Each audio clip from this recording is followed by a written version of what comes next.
Tonight's program contains graphic imagery. Viewer discretion is advised.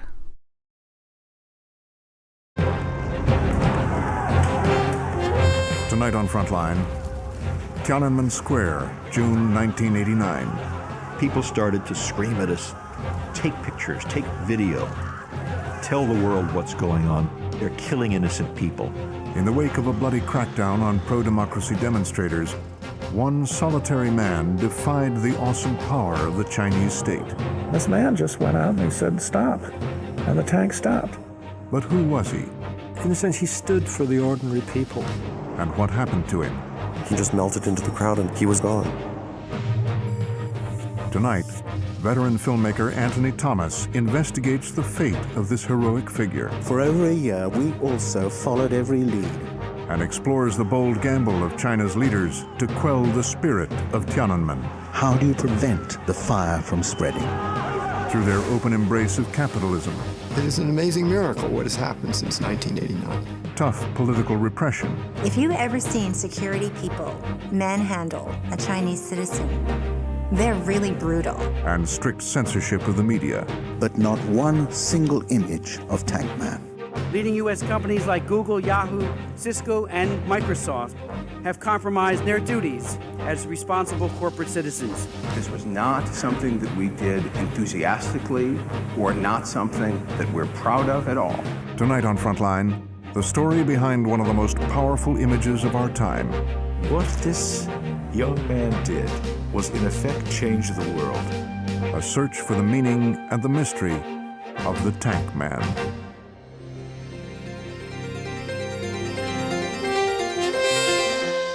Funding for Frontline is provided by the Park Foundation, committed to raising public awareness. Frontline is made possible by contributions to your PBS station from viewers like you. Thank you.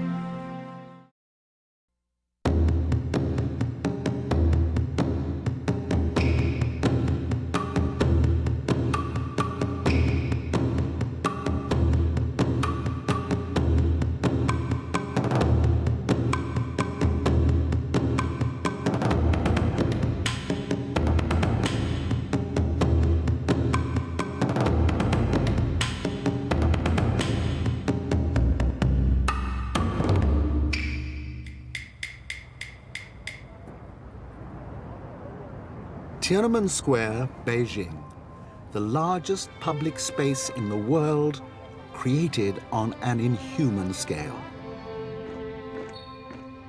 The monumental public buildings that line the edges and the vast treeless spaces in between speak of the insignificance of the individual before the might of the state. The atmosphere here is edgy. Even with permits and government minders, our filming is constantly interrupted. Soldiers, policemen, men in plain clothes all demand our papers. The authorities here are afraid of cameras. They know their power. They have hundreds of them trained on Tiananmen Square. Their cameras. Cameras in other hands are considered dangerous, and with good reason. This place can be a powder keg. On a June night in 1989, Tiananmen Square was a war zone.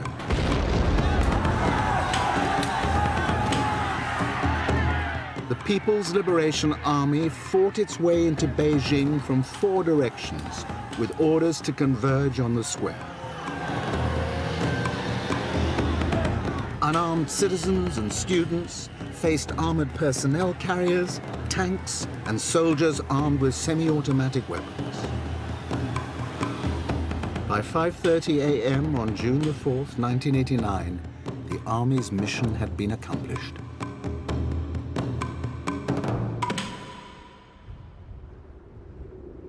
Gradually, the dawn came up. In Beijing, you know how misty it is, smoggy. This wasn't a sunrise. This was like a grayness gradually acquiring some sort of light. And where all this life had been was this quadrangle of tanks facing out. All the students were gone. And I just stood there and I watched. T.D. Ullman was staying at this Beijing hotel which has a commanding view of Shangan Avenue, the Avenue of Eternal Peace, that runs directly into Tiananmen Square. On these balconies, Western reporters and photographers had crouched, often under gunfire, to record the events of the night of June 3rd, 4th. Then, at noon on the 5th, when the army seemed in complete control, something remarkable happened on Shangan Avenue, immediately below. The tanks danced. It was obscene. It was like an obscene dance. They just didn't roll out, they swiveled around. God knows why they did that. And then the moment came which has intrigued you and fascinated and moved the world. You stand there, you're looking down, this tank's coming out, it's got its gun up, and this man just went out and he said, stop. It's absolutely extraordinary. You could look at him as unusually brave, but he probably wasn't. He was probably just an ordinary person who was so disgusted at what he had seen for the last few days. And he said, right, that's it. I'm going out and I'm going to just stand in front of that column. The tank did not try to just run him over. It turned to go around him. And then the young man jumps in front of the tank. And then the tank turns the other way and the young man jumps the other side. They did this a couple of times, and then the tank turned off its motor. And then it seemed to me that all the tanks turned off their motors because it was really quiet. Standing in front of a column of tanks. No one around him. He was all on his own with his shopping bag in his hand. He climbed on top of the tank, banged on the lid, said, "Get out of my city. You're not wanted here." We don't know exactly what he said, but it's clear that's what he wanted to say. And I started to cry because I had seen so much shooting and so many people dying that I was sure this man would get crushed. So I remember thinking, I can't cry because I can't see. I want to watch this. During this time, I'm thinking, this guy is going to be killed any moment now. And if he is, I just can't miss this. This is something that he's giving his life for. It's my responsibility to record it as accurately as possible.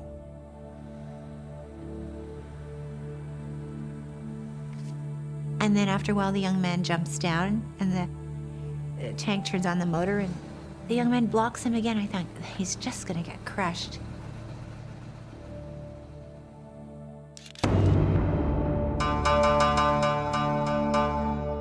I realized that the Public Security Bureau had been watching us from the other rooftop by binoculars. So I went in and took the film out of the camera and reloaded it into the plastic film can. And went it to the toilet, took off the top of the toilet and put it in the holding tank, put the toilet top back on. And shortly after that, probably 10, 15 minutes afterwards, the Public Security Bureau broke through the door.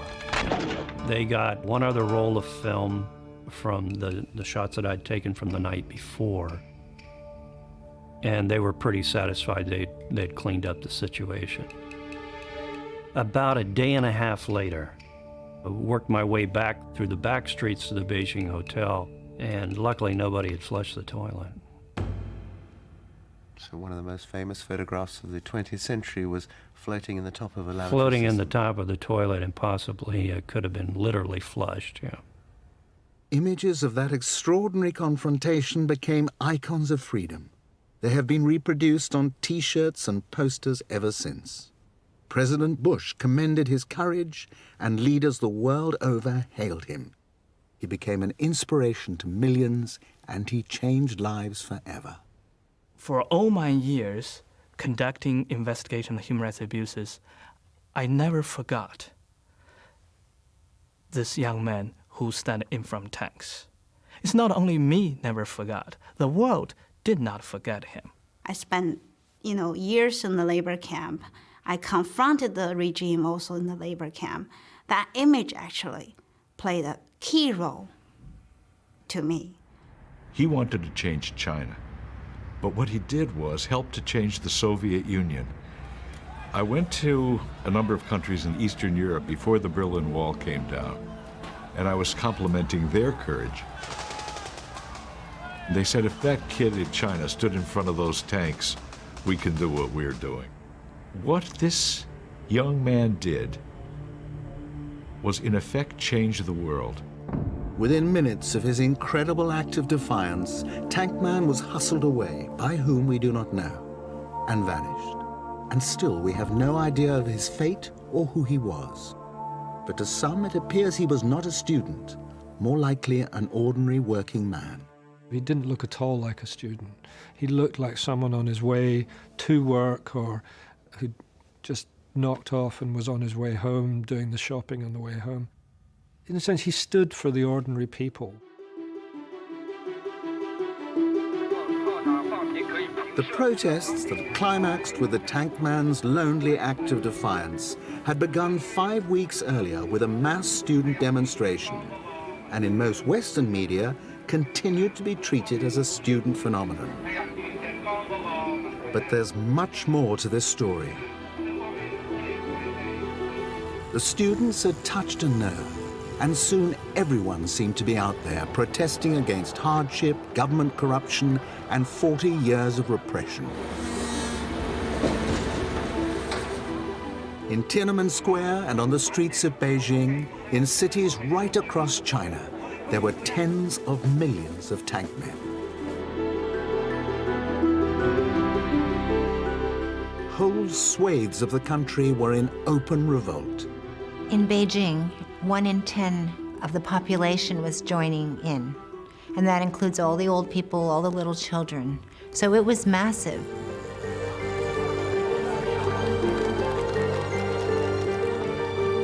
There were people in heavy earth-moving equipment.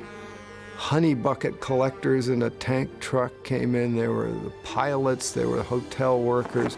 It was just a carnival of protest. All the groups were out there with their own banners saying, "We are the Beijing journalists. We demand press freedom. We demand the right to tell the truth." You had doctors and nurses and scientists and army people demonstrating. The Chinese Navy was demonstrating. And I thought, this is extraordinary, because who's left? It's just the top leaders who aren't out there. People thought that the old regime was somehow about to fall. And indeed, it was hard to imagine how it could be otherwise at that moment. For the very first time, press and television were reporting freely and truthfully. The virus of freedom quickly spread. You could feel something uncontrollable building. And of course, from there, it moved outward across the country. Uprisings occurred all over China, in at least 400 cities. We know this from the Chinese press and from their own military museum, all the way from Mongolia in the northwest down to the southeast near Hong Kong. And from these cities, hundreds of thousands of supporters converged on the capital. The students had started the protest hoping to cleanse the party of graft and corruption and encourage free speech. They sought reform, not revolution. After all, they were, by and large, the children of the elite. But as the movement spread outwards to the middle classes and then to the workers and peasants, attitudes hardened. The move from student uprising to a worker uprising is what really scared the Chinese government. They felt that they could deal with the students. After all, students had been involved in uprising for many, many years. But where it became dangerous to the stability and to the survival of the Communist Party was when ordinary workers became involved. After all, the Chinese Communist Party had originally used the workers' movement to gain power for itself. Now those in government were terrified that we'd take it back from them.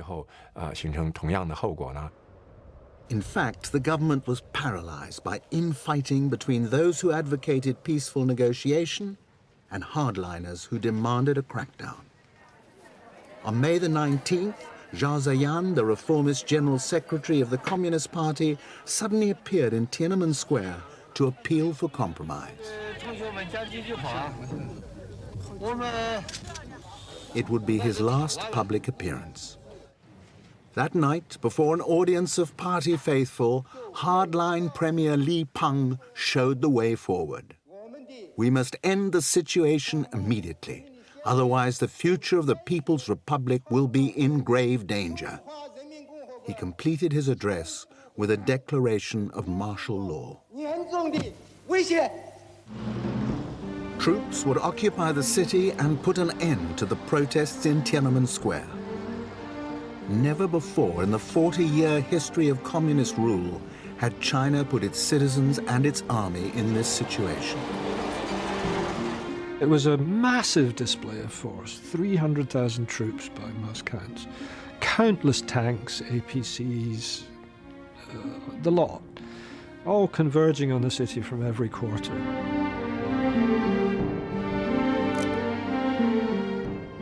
Beijing's response came as a complete surprise, both to the army and to the government.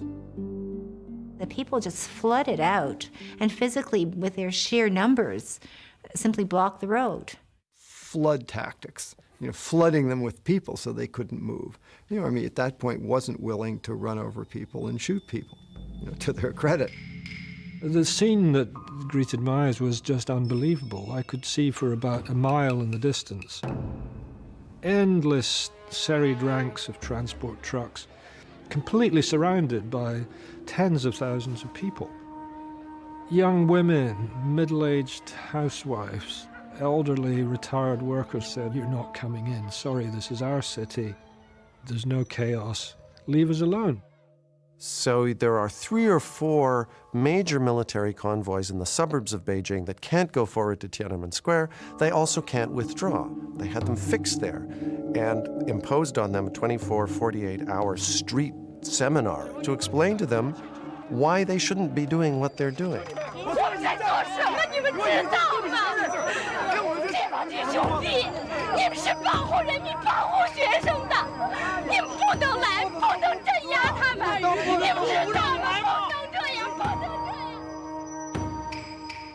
And I witnessed a mother with an infant talk face to face with the soldiers in the truck, telling him it was a very peaceful city, and what we did was to just ask for more freedom for the people.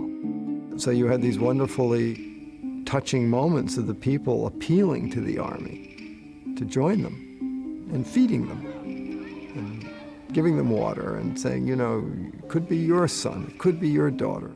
The citizens were also quite clever. They brought their children and asked them to say to the soldiers, "How are you, Uncle Soldier?"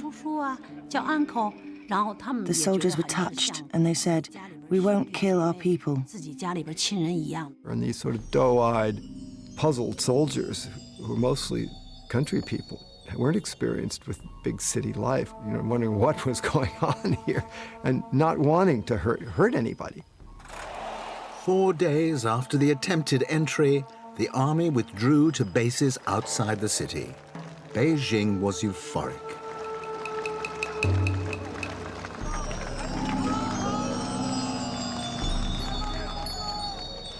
So that ended very well and was a great triumph.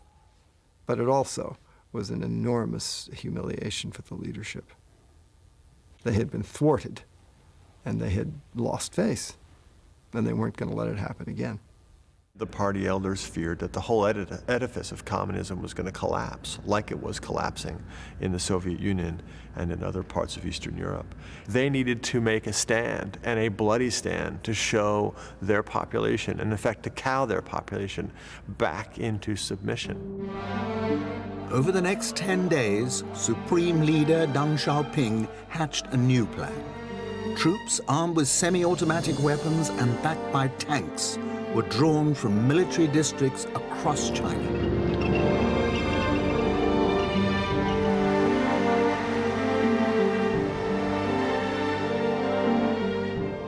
On the night of June 3rd,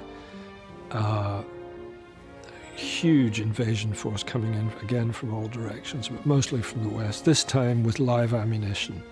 This time, strict orders, the square must be cleared by dawn on June 4th. The instructions to the troops said, we don't want bloodshed, avoid bloodshed. But the other instruction to the troop, which was ironclad, was the square has to be cleared by 6 a.m. No bloodshed on the one hand, have to clear the square on the other. Here's your tanks, here's your ammunition. And so I think the soldiers were caught in a dilemma. To block the army's advance, the citizens barricaded all the main road bridges and intersections with buses, trucks, heavy earth-moving equipment, anything they could lay their hands on.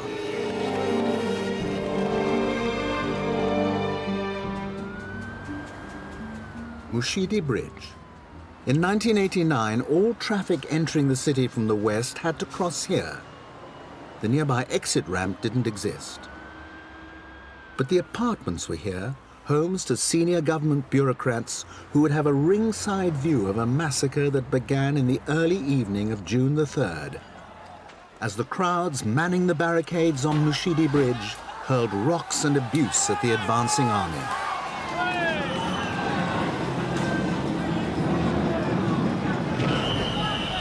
Armored personnel carriers came, and they began to ram the buses. Somebody threw some type of gasoline-soaked rug into the buses, and the buses illuminated with fire. Then, sometime after 9:30, you had more soldiers out there, and live fire began. The first rounds of fire catch everybody by surprise. The people in the streets don't expect this to happen. They shot, randomly toward all the sorts of direction. 2 people, 1 meter in front of me, were shot down. Angry citizens were everywhere. People just couldn't understand why this country and its army, the People's Army, would slaughter its own people, the Beijing citizens. People still pour into the streets. This is the amazing thing. People were just so angry, so furious at what was happening in their city that they were not going to step back and let the army do what it was doing. A young friend standing next to me shouted, "Overthrow fascism!" Then the soldiers started shooting at us. We immediately threw ourselves to the ground. The group of people I was with, they were Chinese people, began to run. I basically hit the dirt and snuggled up against a curb while this shooting was happening. I could see people behind me falling. Troops began to fire in all different directions.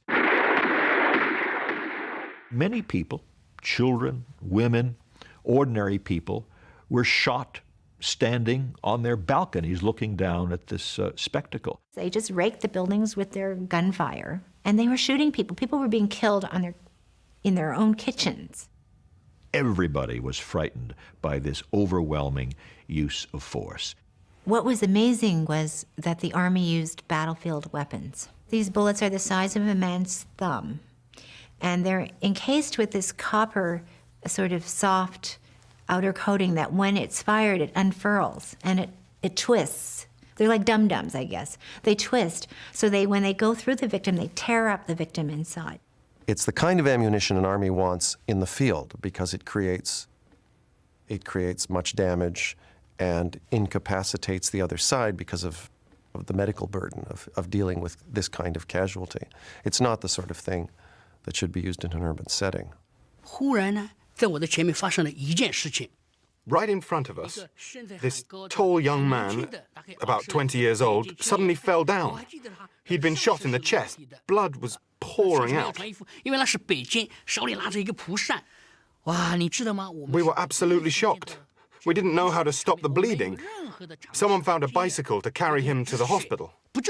You had doctors outside involved in mouth-to-mouth resuscitation with red faces from, stained from blood. We saw more than 30 bodies lying on the ground in front of the hospital. All the doctors were in a state of shock, completely lost. I visited 3 hospitals very close to the Mushidi area, and we were in total shock because of the large numbers of people wounded being brought to these facilities, most of them being brought on bicycle-pulled carts, and all around us we could hear gunfire. We went into the hospital through the back entrance where the staff goes. There was a smell. My friend said, "Do you smell that?" And I said, "I smell something sweet." And she said, "That's death. That's what you're smelling." People started to scream at us, "Pai dian shi, take pictures, take video, tell the world what's going on. They're killing innocent people." Shangan Avenue cuts right across the city and was the main route of the army's advance from the east and the west. On the night of June 3rd, it was barricaded and defended at every major intersection.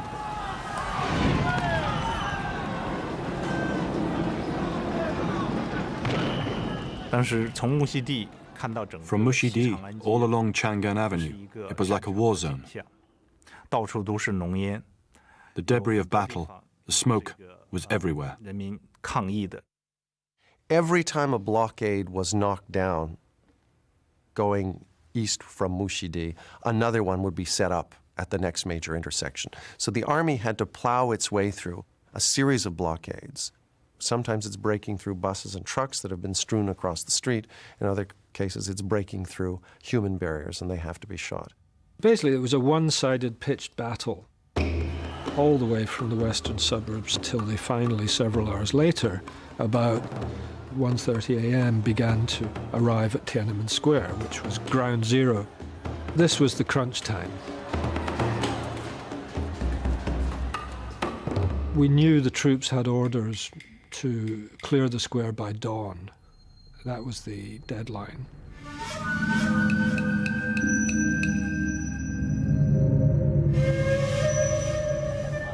We heard this roar of male yelling and saw on the steps of the Museum of Revolutionary History, and then across the way on the steps of the Great Hall of the People, thousands of soldiers. You saw the glint of their weaponry. It was clear to everyone from that point on we were absolutely trapped. You had the military coming in from the west with their tanks. We knew there were tanks coming from the south up Tiananmen Gate, and now on both sides of the square, you had hundreds, if not thousands, of soldiers. And then the firing started. Even at this late stage, many couldn't believe the army was using live ammunition, and they stood their ground. And you just hear this thunderous sound of gunfire. All the gunfire kept going. You could see tracer bullets through the sky. There was a battle going on, and there were all these civilians, and they were the targets. One man was shot down. Someone ran up and dragged that man. I didn't. I just kept running. On my left side, someone was hit in the neck. Everyone was running. There was a lot of shooting. A lot of young people were running towards the military, being shot, falling, and then running away. People were running to the square, and they were running from the square. And people were racing to the square on bikes, racing out of the square on bikes. The ambulances started to go in. There was a lot of smoke. The lights were on the square, and there was this continual announcement of, under the martial law regulations, no one should be on the street. If you stay on the street, you will be responsible for what happens to you. This sort of continual bass beat of that evening was that these announcements. About 4:15 in the morning, suddenly all the lights in the square went out. Pitch dark. This was very frightening. And then I heard these horrible crushing sounds, like when tanks run over things, crushing splinter sounds. After about 10 minutes, the lights came on again, but not the normal lights in the square. They stayed off. Instead, they put on the special display lights that lit up the Great Hall of the People. It was like this Götterdämmerung effect of the vast, cavernous Great Hall of the People lit up by floodlights. smoke rising all around, and at that point we could see just a river of troops flowing out of the Great Hall of the People onto the steps and deploying in front of the monument to the people's heroes. The students had made their last stand at the monument. They had witnessed the shooting and killing as the armies swept through the square towards them, and many expected the same treatment themselves. But they were wrong. The soldiers held their fire, and the students were offered amnesty if they vacated the square at once. Should we stay or should we go was put to a voice vote among the students there. It was clear to me that the stay votes were much, much, much stronger. But Feng Congde, who was a student leader at the time, said, the goes have it. From my point of view, the important thing was to avoid more injury and death. So I made the decision to lead the students out of the square. 3,000 to 5,000 students and citizens left the square by the southeast corner.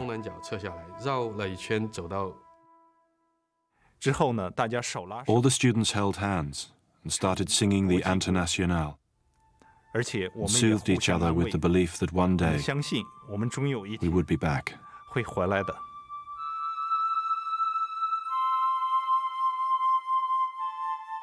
I'll never forget those faces, the young people's faces.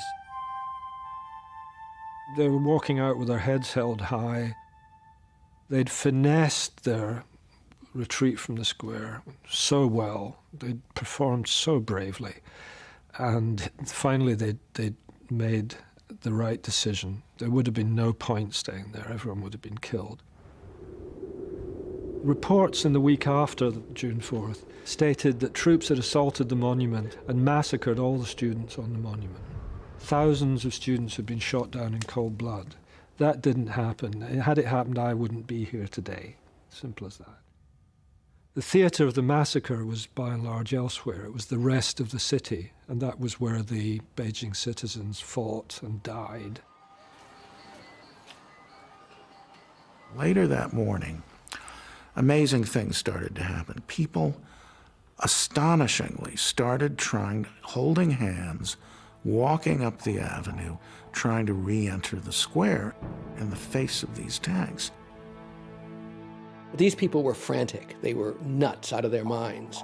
And the reason they were out of their minds is that these were the parents of students who had been in the square that night. These parents were running back and forth, and they were saying, want to go into the square looking for our children. And an officer came out with a loud hailer, and he said, I'm going to count to 5, and then we're going to fire.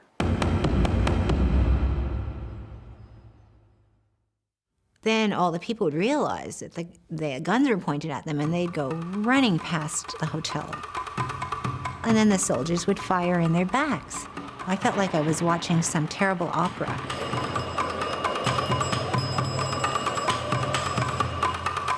And a lot of people went down.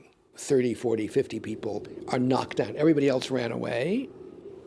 I'm lying in the grass thinking, this is the worst thing ever. This is hell. But the odd thing was then after a little while, like 40 minutes, an hour, people would gather their nerve again and crawl back to the corner and start screaming at the soldiers. And then the commander would eventually give another signal, and the soldiers would raise their rifles again. And the people go, oh my God, and they'd run away and they'd shoot more in the backs. And this went on more than half a dozen times in the day. It was, to me, unbelievable. There then suddenly appeared right there an ambulance, and they rush in amongst all the people who were on the ground, and the soldiers open fire again and mow them down. The soldiers shot everybody. Doctors, nurses, rescuers. Everybody was being shot at. This was seen by numbers of journalists who will never forget it. This was a real massacre. This was the targeting and the shooting down of totally nonviolent, innocent civilians. The tactics of overwhelming force that were used had a point. They were meant to shock, terrify, and awe. And they did. Terror works. No one knows for certain how many people died. The Chinese Red Cross initially reported 2,600 and immediately retracted under intense government pressure. The official figure is 241 dead, including 23 officers and soldiers and 7,000 wounded. All we can be sure of is that by the third day, June the 5th, the army was in complete control. Beijing seemed utterly vanquished until an unknown young man made his astounding gesture of defiance. The symbolism of what he did was overwhelmingly clear. He spoke for the Beijing people. Before June 4th, you had millions of people all over China in the cities, up in the streets, peacefully demanding more rights, freedom, democracy, press freedom, end to corruption. After June 4th, what did you have? You had one man, one sacrificial figure almost, who took it on himself to speak for everyone else who had been silenced by that time. But what happened to that young man? The only clue comes in the last few seconds when he was hustled away by 4 men. Their identity is key, but those who witnessed that moment had very different impressions. We don't know who those people were. And, you know, maybe they saved him. Things like that happened all over Beijing in those days. People were wounded. People would pick them up and take them to the streets. People would take people into their homes. I feel very strongly that it was Public Security Bureau people that got him. They were on the rooftops with binoculars and walkie-talkies, and they were controlling the outer areas of the square as you would control any military operation, the high ground. It seemed like they had snatched teams of people they were conducting down below. Even if it wasn't PSB, I seriously doubt he could have gotten past the net of security. Well, if it was the PSB who took him to one side, what would have been his fate? Well, I felt pretty strongly that he was executed. We saw a lot of public executions put on Chinese TV shortly after that. And it was for people that had done far less offenses than embarrass the government in such a way. In the aftermath of the Beijing massacre, tens of thousands all across the country were arrested. Unknown numbers were executed, some are still in prison today. China television portrayed these people as counter-revolutionaries, hooligans, and agents of foreign powers. But they never produced the young protester who had become the most powerful symbol of resistance to the regime. Could that possibly be a cause for hope? I don't think they had him, or they would have, at that stage, displayed him. I think that the people who took the tank man away were concerned people. If you've ever seen security people manhandle a Chinese citizen, they're really brutal. They twist your arm, they make you bend over, they punch you a few times, they kick you. So to me, I think he was helped to the side of the road. He wasn't being arrested. Now that raises the intriguing possibility that he's still alive. I think that he is. The fact that we have not heard from him since that amazing incident tells me he's still alive, he's still there, he has not been caught, and he's certainly not telling anybody that he's the man. If Tank Man has survived, where is he now?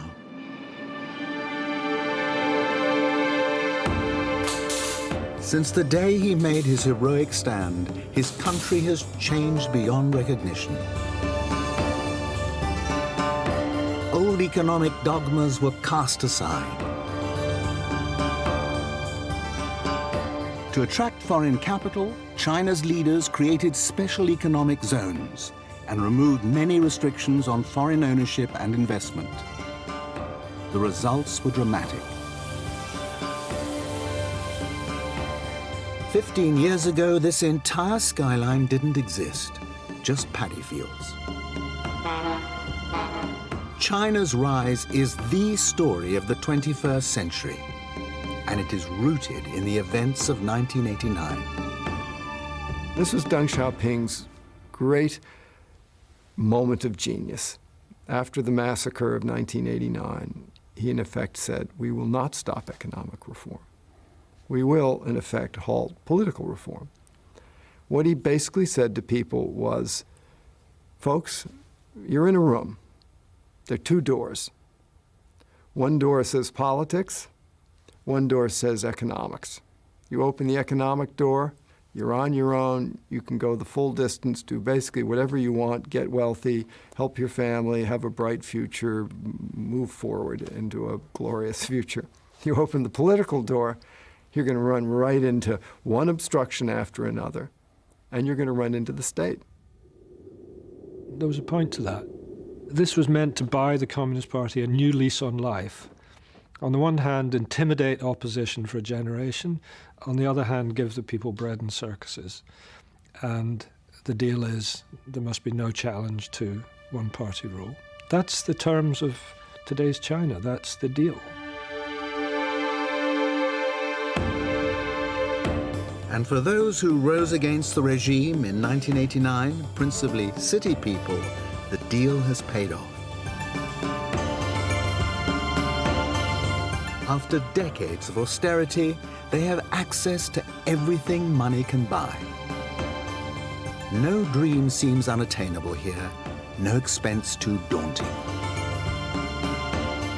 And the speed of the change is breathtaking. The high-speed train from Shanghai Airport to the city uses a technology developed in Germany, but considered far too expensive to be practical. But it stands as an important symbol of China's aspirations, no matter if the train is often empty. Underpinning these visionary projects is an economy hurtling forward at a staggering rate of 9% a year as China draws in hundreds of billions of dollars of foreign investment.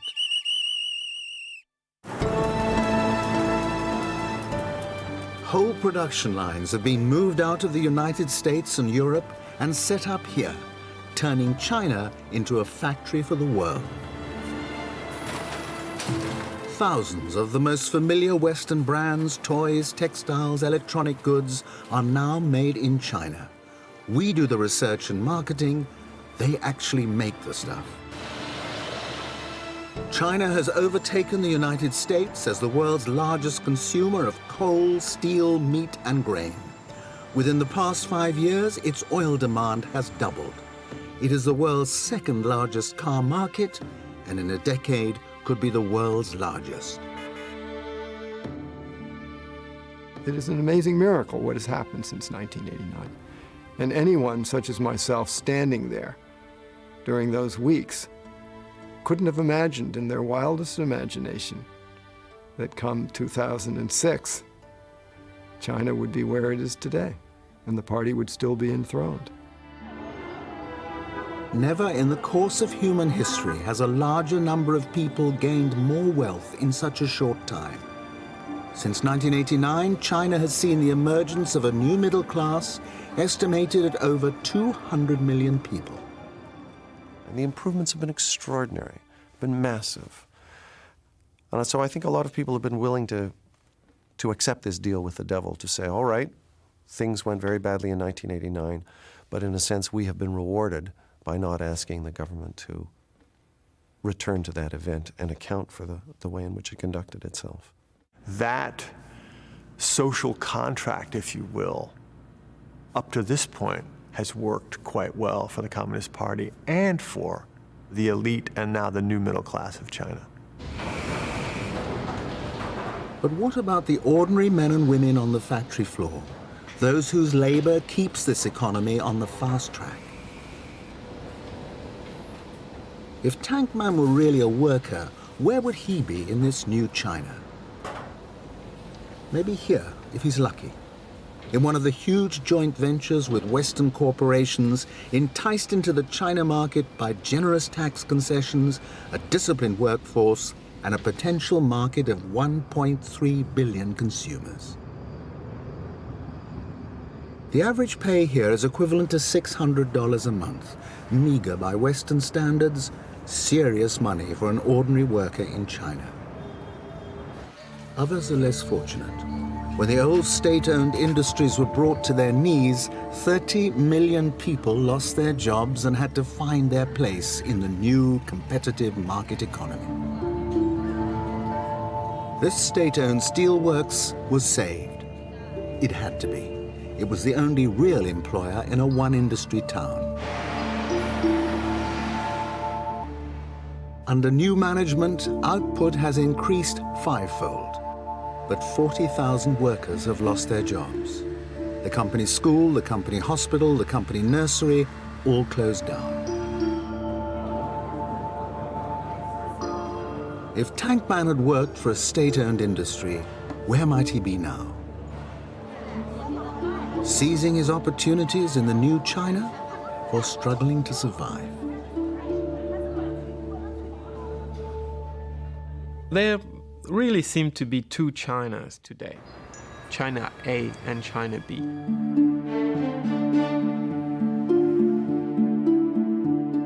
China A is big cities where businessmen and foreign governments go. Beijing, Guangzhou, Shanghai, Shenzhen, modern and confronting a lot of the problems that developed countries are facing. Problems of urbanization, too many cars, the rise of criminalization, the education, health system, the judicial system. These are problems for a developed, rich, or getting richer country. And then you have China B, the undeveloped or developing China, which is the vast majority of the country. This China is still very poor, not getting better because all the economic growth is concentrated in the cities. They face problems that are really problems from developing countries. Very low education, not enough water, not enough economic resources, not enough infrastructure. It's a profoundly unequal system, and it's a system whose contradictions we see every day are playing out more and more.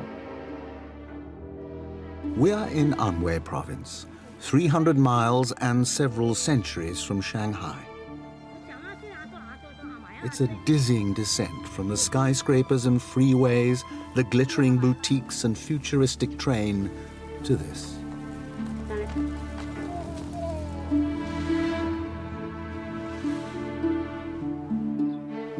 And yet there have been changes here, real changes for the better.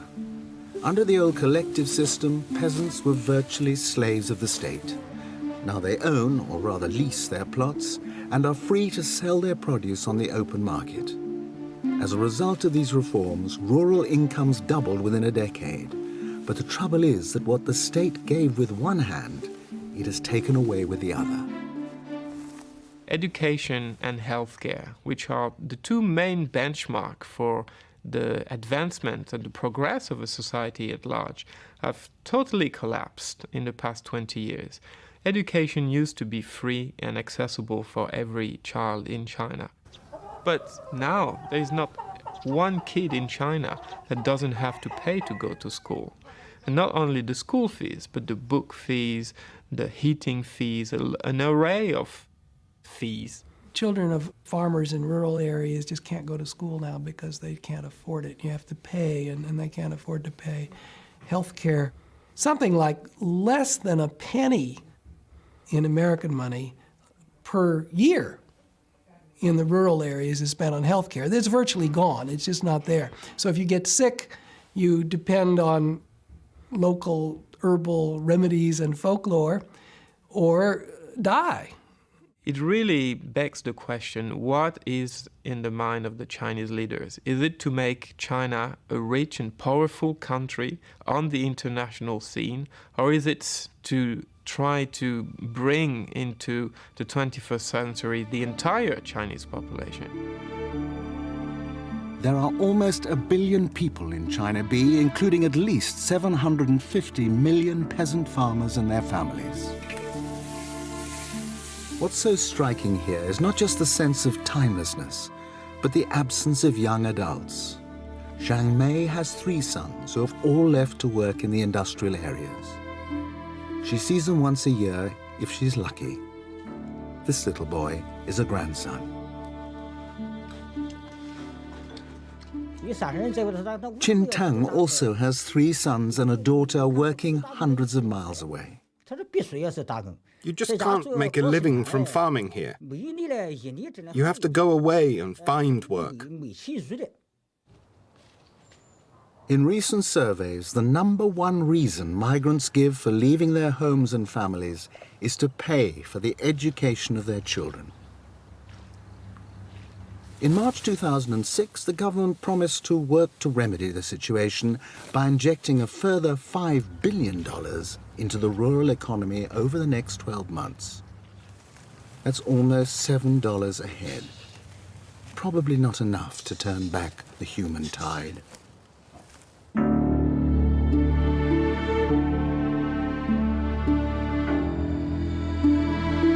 Everywhere you look in China, peasants on the move.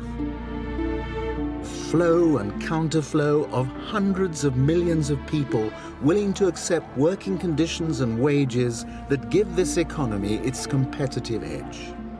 It is the largest migration in history and the basis of China's industrial strength.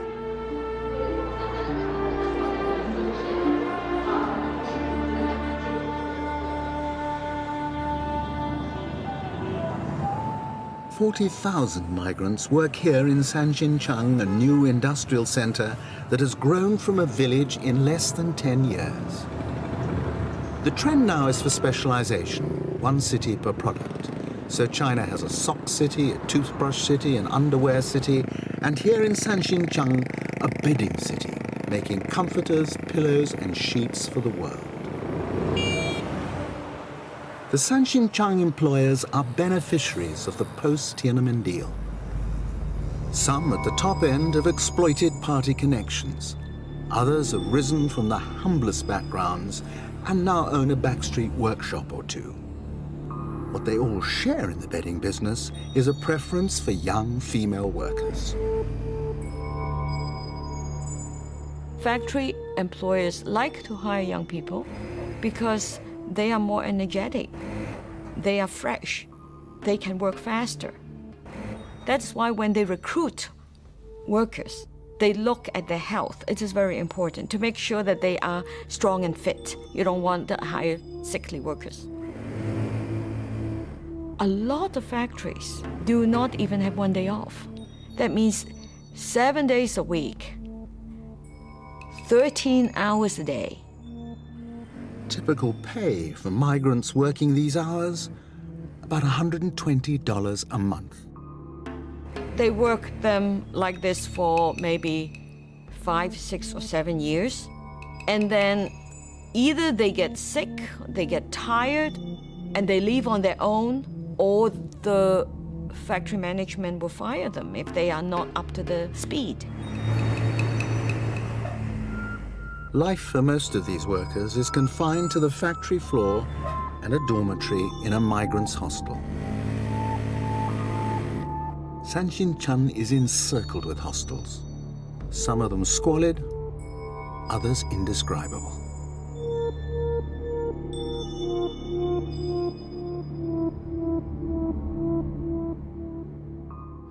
We were allowed to film at the modern Jiangsu Dadao factory. Here, top-quality bed linen is woven for clients from Russia and the Far East to the United States. And the girls who make the stuff sleep 12 to a room. 3 of the brightest were taken off the factory floor and were ready and waiting for our interview. 为什么来这？因为我以前也在这边。Chiju, aged 20, is from Anhui province, where we had just come from. 而且嘛，上班时间比较。Chiju spoke glowingly of her job at this new modern factory, but were these her real feelings? Impossible to know, with all interviews monitored by government minders.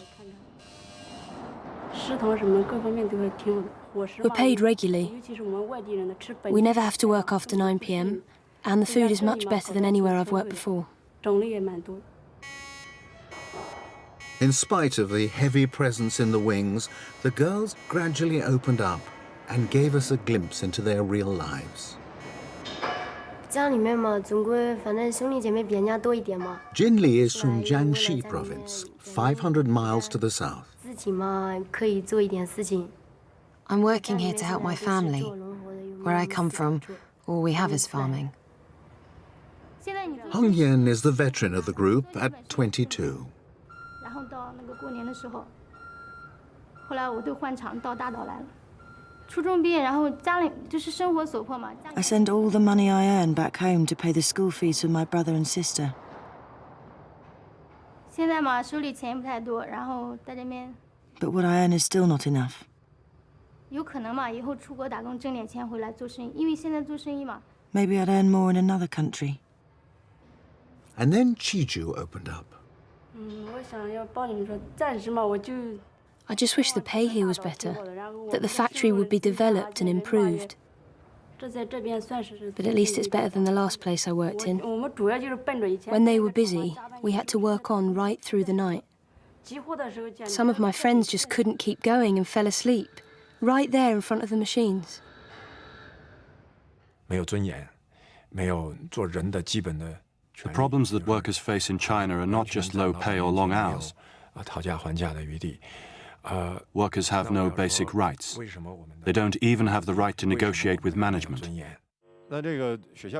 Now exiled, Han Dongfan broadcasts a regular phone-in program to mainland China.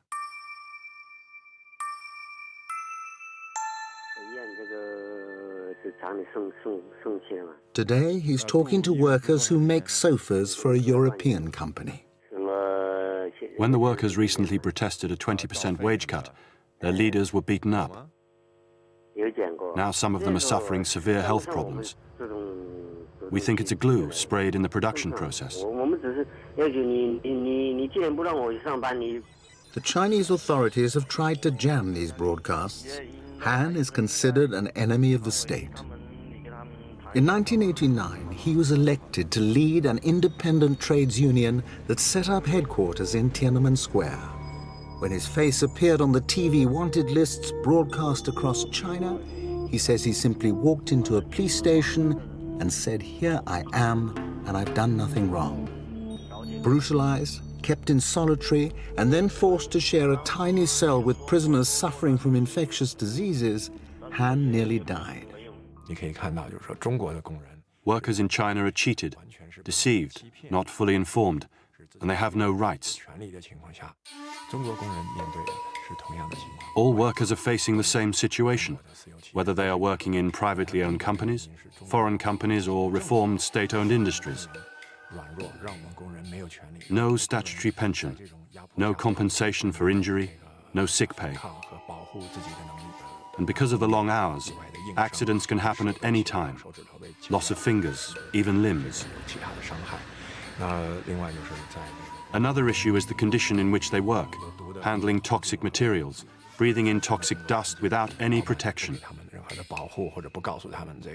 These other people are losers in the China's economic growth. And the population of them are vast, and they don't have a voice. They don't have anywhere to address them. They don't have a social mechanism to sort of advocate on their behalf. They don't have a government ever listen to them at all. Migrant workers arriving at the site of the main stadium for the 2008 Beijing Olympics. It's highly unlikely, though, that any of them will be around to watch the games. migrant workers are subject to strict residency laws, necessary prevention, in the government's view, against mass migration and the creation of urban slums.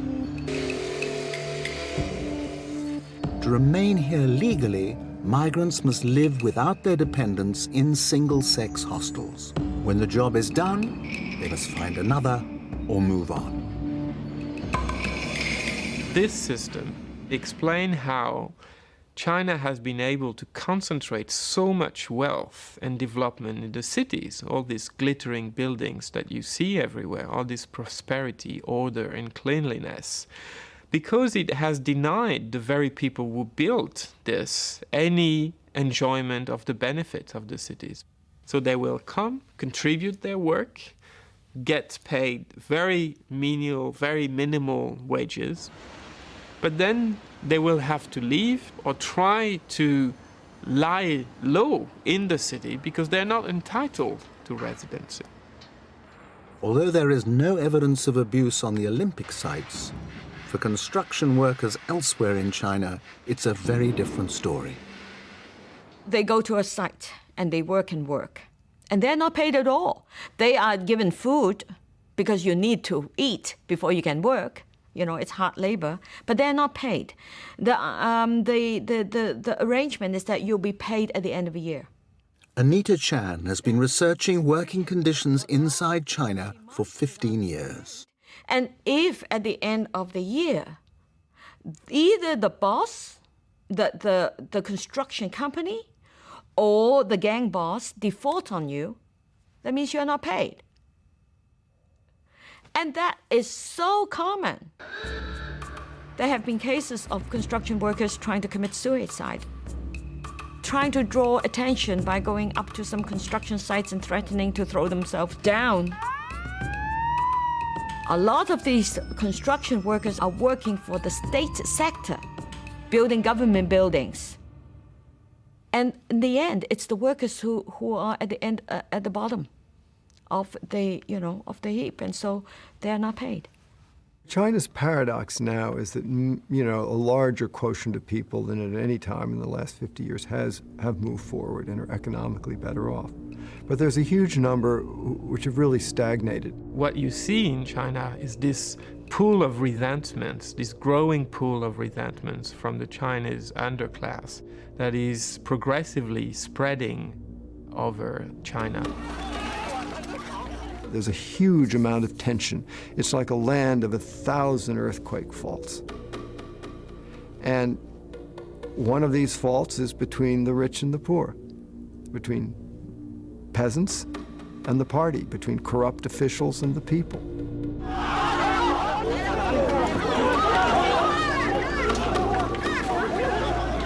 Time is running out. The level of unrest in China is rising.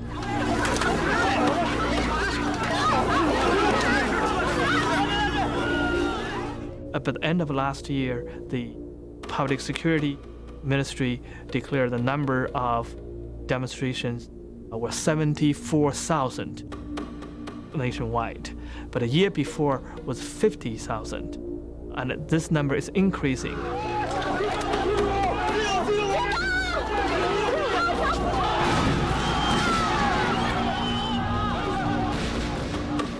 The figure for 2005 has risen further to 87,000 incidents. All over China, the pressure is building. Here, peasants defending their land from takeover by a power company are beaten, stabbed, and shot by hired thugs. One incident in June of last year that happened to be recorded by a villager who was able to smuggle his tape out of the country. One incident in June 1989 that happened to take place under the very noses of Western cameramen.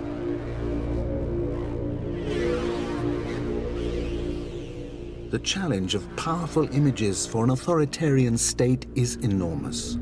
How do you stop one person's example becoming an inspiration to others?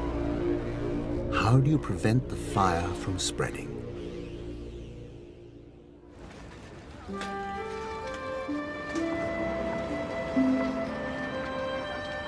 Beida, the University of Beijing and the most prestigious in all of China. In 1989, Beida was the nerve center of the student movement that would inspire a popular uprising. Today's undergraduates enjoy all the benefits that have flowed into China A. Largely the children of the elite, they enjoy freedom of travel and a lifestyle many Western undergraduates might envy. But what do they know of their recent history? I'm going to try a little experiment. Show this picture around and tell me what that picture says to you. Pass them around.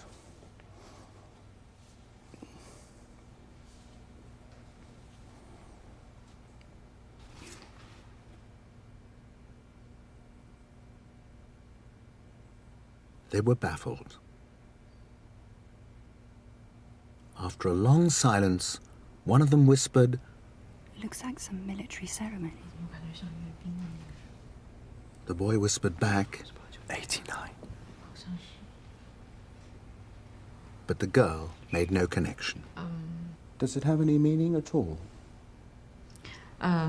从这张图上呢 Well, I can see 4 vehicles. 这个4个装备，然后 I'm not sure about the context. 不太清楚这是一个什么样的场合。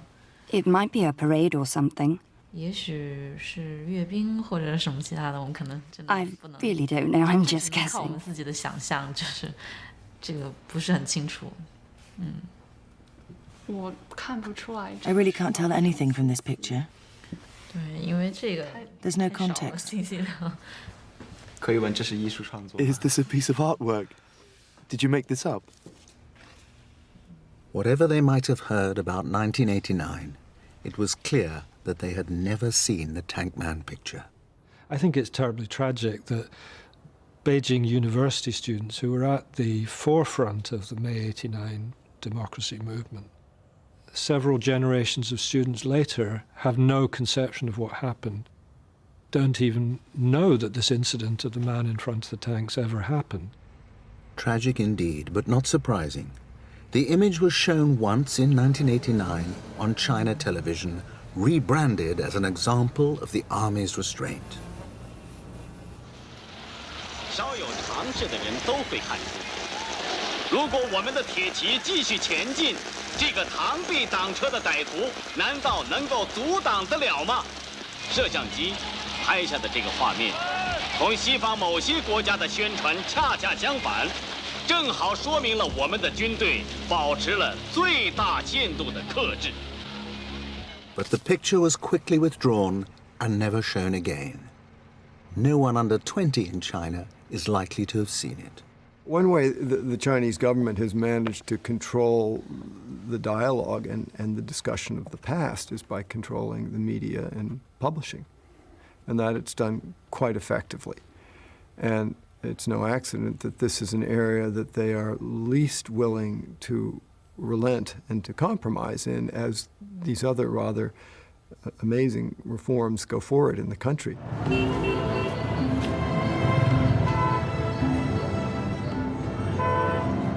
Any regime attempting to combine economic freedom with rigid one-party rule is faced with a challenge.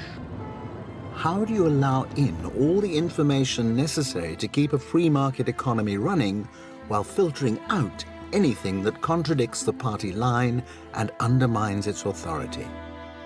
Press censorship is one thing, but China already has 111 million internet users, monitored by at least 30,000 internet police.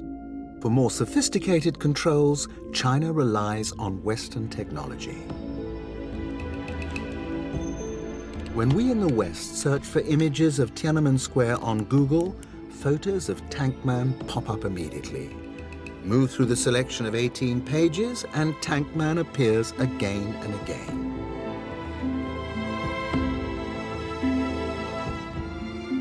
When people in China make the same entry on their Google search engine, they get just 3 pages, featuring maps, architecture, cooking hints, and smiling tourists posing in the square.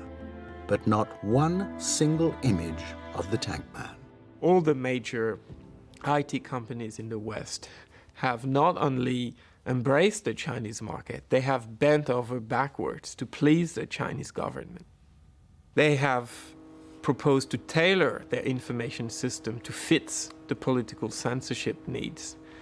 Yahoo have very early on signed a self-censorship pledge. Google and others have followed.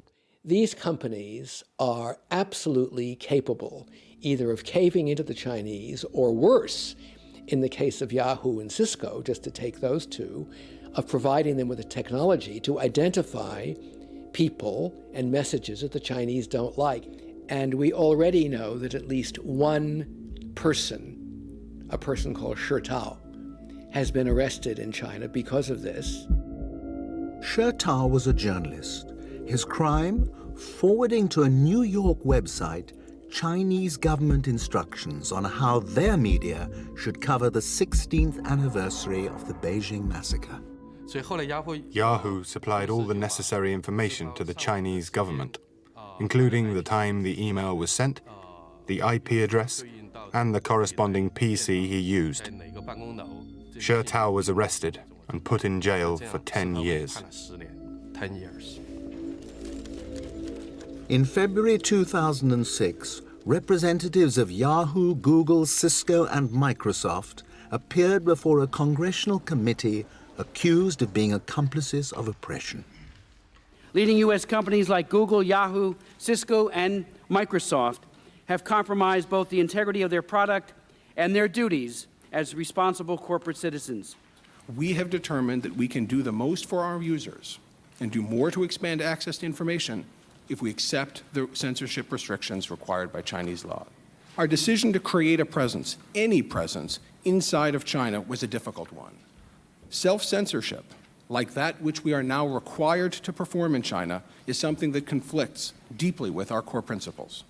If this Congress wanted to learn how to censor, we go to you. That the company that should symbolize the greatest freedom of information in the history of man.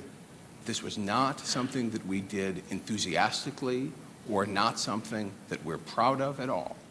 No one had tougher questions to answer than Yahoo. Women and men are going to the Gulag and being tortured as a direct result of information handed over to Chinese officials. When Yahoo was asked to explain its actions, Yahoo said that it must adhere to local laws in all countries where it operates. The Shi Tao case. The facts of the Shi Tao case are distressing to our company, our employees, and our leadership. When Yahoo China in Beijing was required to provide information about a user who we later learned was Shi Tao, we had no information about the identity of the user or the nature of the investigation. At the time the demand was made for information in this case, Yahoo China was legally obligated to comply with the requirements of Chinese law enforcement. My response to that is, if the secret police a half-century ago asked where Anne Frank was hiding, would the correct answer be to hand over the information in order to comply with local laws? It is that aspect, direct cooperation between Western corporations and the Chinese police, that is of greatest concern. China have a national program, so-called Golden Share program. It means try to upgrade and modernize the police control system. Posing as a provider of surveillance technology and database management, exiled dissident Harry Wu contacted local police authorities across China. He says that time after time he was told he was too late. They already had the latest technology from the American corporation Cisco. Cisco signed a contract with the provincial security department one after the other one. In their proposal, they say very clear that we will help you make your work more effective. Patrol car to patrol car connection, patrol car to police station connection, include the voice identification, the image identification, the fingerprints identification. They're training Chinese police to control the country, control the people. Cisco declined an interview, but issued a written statement. Cisco sells identical products worldwide. It is the customer, not Cisco, who determines how the specific capabilities will be used. But Harry Wu wonders whether Cisco is violating the law. The Americans have the law since 1989, not allowed to sell any products to China about the detective or crime control. The law forbids the sale of any crime control or detection instruments or equipment to China. Cisco says that this means equipment such as shotguns, police helmets, and handcuffs. Networking products are not covered by this legislation.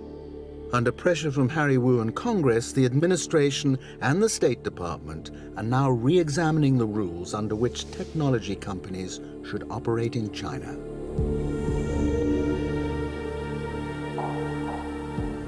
But the technology is already there. It has helped make Tankman disappear, and if another should emerge, that technology could facilitate a swift arrest.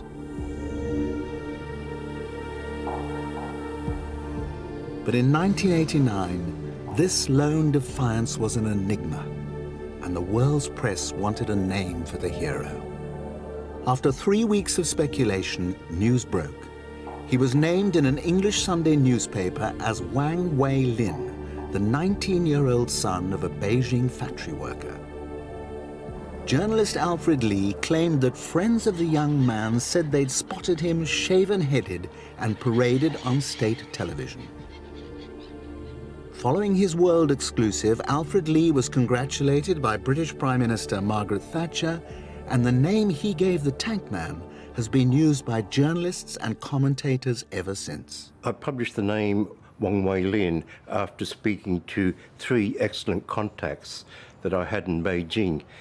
These contacts were very close to what was happening in Tiananmen Square at the time. I knew that once his name had come into the public domain, the Chinese authorities wouldn't be able to do anything to him. They couldn't execute him. It would have brought outrage from the world. Experienced China journalists are deeply skeptical about the story and the name Wang Wei-lin. I didn't believe it because, it's great to have a scoop, but if no one can follow it, if no one can match it, then it doesn't exist. None of the resident correspondents in Beijing, many of whom are fluent in Chinese and have many sources, many connections, all kinds of information, no one could match it. I also took into account that the journalist who reported the story was not a resident foreign correspondent in Beijing. 5 days after Alfred Lee's story broke, the London Evening Standard cited American intelligence reports confirming that 19-year-old Wang Wei-lin was dead. The article was attributed to the Standard's Beijing correspondent, John Passmore. Do you recall that article? Not at all, and now you tell me that it was American intelligence sources. I know it couldn't have been me writing it because I didn't have any American intelligence sources. I had British diplomats who helped me, but not Americans. So you don't have any evidence that he was executed? No, I never knew who he was or what happened to him. I mean, is that usual? Because it's your name there. Is it usual that reports are attributed to a journalist but actually wasn't written by him? Oh, absolutely. It looks so much better if you've got a man out in Beijing and he's written this report. But the report may have come from anywhere. Sometimes it's done out there, sometimes it's done in the office. But I don't remember it, I'm afraid. Well, I remember cobbling a lot of stuff, but not this one. Do you think that's a comment both on China and on journalism? When access is forbidden, we fill the gaps. Oh, yes. Yes, you must have something to fill the gap. The Chinese have a saying, they call it news from the footpath. And it was the rumour mill. And, of course, Beijing was absolutely full of rumours. As for generations, I suppose, Chinese people had their news from their next-door neighbour because the government said it wasn't going to give them any. And, yes, this sort of thing would have gone around the city like wildfire. And the honest answer, as far as the Tankman is concerned, is that We don't really know who he was or what No. he was. And I think because of China, we'll probably never know. Probably not. I followed the paper trail of the reports that appeared in the Western press naming him as Wang Weilin. The reports that he'd been executed, I looked into these, and I just concluded at the end of that investigation that we actually had no idea what this man was called, what his real name was, and we had even less idea of what had happened to him. He'd simply disappeared. There's been only one crack in the wall of silence. In 1990, Jiang Zemin, the man who would soon be president of China, was asked point blank by Barbara Walters. What happened to the young man? I think this young man will be not killed by the tank. No, but did you arrest him? We heard he was arrested and executed. Well, I can't confirm whether this young man you mentioned was arrested or not. You do not know what happened to him? But I think never killed. You think he was never killed? I think never killed. Never killed. This was the last official statement ever made on the subject. Every year at the anniversary, I got phone calls, I have interviews requests, I have journalists, I have teachers, I have students asking me, asking my organization, where is him? Who is him? How is him now? But until now, today, I don't have an answer. For over a year, we also followed every lead, speaking to anyone who claimed to know the young man's name or his fate. Until, like those who had followed the trail before us, we came to understand that it is the mystery that gives the tank man his enduring power. He didn't need to have a name. He spoke for the masses, the many who'd been silenced on June 4th. He was all of them. He didn't need a name. He still doesn't need a name because the point he made, everyone got it, everyone heard it. It will endure long after this regime has become history. Our journey in search of Tank Man brought us face to face with that other great mystery, China itself. Can the leadership's great gamble of economic reform and political repression succeed? Or will the spirit of Tank Man inevitably rise again? The power of that story is not getting weaker because of the time, because we don't know who he is. It's actually getting stronger. That ultimate spirit of a freedom will last longer than the strength of tanks and machine guns. In the long frame of history, it's the human freedom, courage, dignity will stay and prevail. That picture will testify that forever.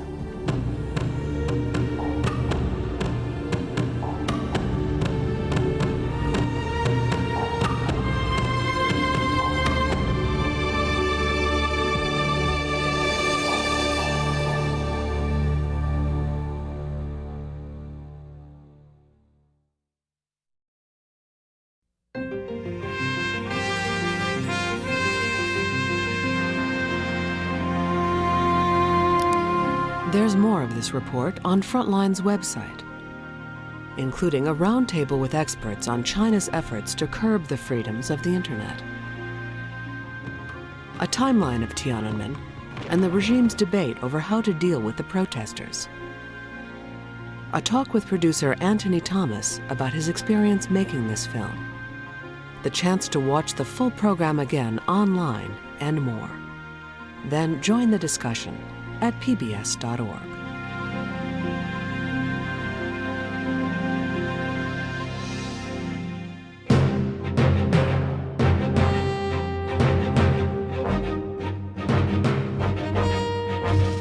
Next time on Frontline, from behind the battle lines in Iraq, the inside story of the insurgency, their strategy, Al-Qaeda is the main beneficiary of this war. their tactics, They would bring in fighters, organize them into cells. and their internal divisions. Frontline takes you inside the Iraqi insurgency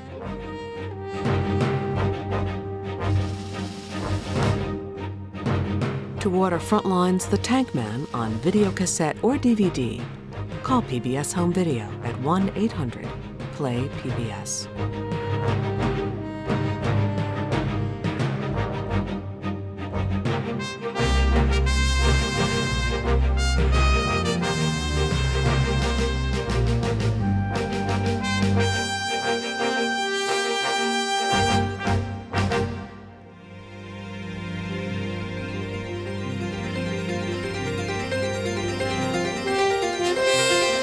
Funding for Frontline is provided by the Park Foundation, committed to raising public awareness. Frontline is made possible by contributions to your PBS station from viewers like you. Thank you.